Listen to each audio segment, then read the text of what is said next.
salaamaaleykum sama gars, j'espère que vous allez bien. Coow général Kandé gi ñu affecté foofa ca Inde am ñu ne jaaduwul am ñu ne déet jaadu na ndax décret bi président Macky Sall ci boppam moo ko signé woon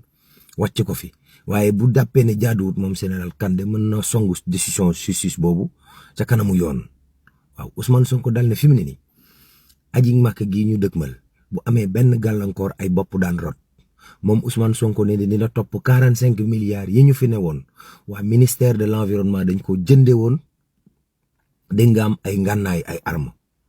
130 oto yu réew mi yu Sénégal moomal boppam ay nit ñu nekkoon ci régime bu njëkk ba fab nañ oto yooya ne mesak moom kenn gisu leen xamuñu fu oto yooyu dugg gouvernement bi pare nañ pour lijjantiwaat oto yooyu ñu dellu si ndax alali askan wi la naka lañ ko mën a lijjantee.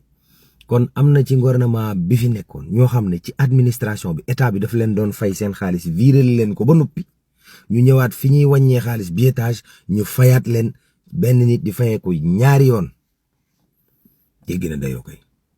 Union européenne nag wàccaguñ seen menace ñu ngi matt baaraam di wiccaxu di tëkku di dànkaafu Sénégal fi mu ne ndax suñ coowal géej gii ñu doon napp ñu aaye leen ko agum Union européenne kafuñ ñu ngi nuy menacé waaw. kon police sensé na xar kanam am na kilifa gu ees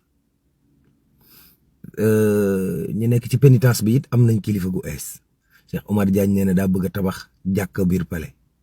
suñu jànq yi gagné nañ coupe d'Afrique bi jigéen ñi di football ñun ñoo ko gagné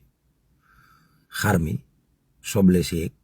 tubaski bi yàlla yombal lépp ku la wax ne la daa yokk dalay nax commerçant yi nag dañuy bàyyi ba waxtu yi ñu yokk lépp yërmande ci askan wi ñeen doog jàmm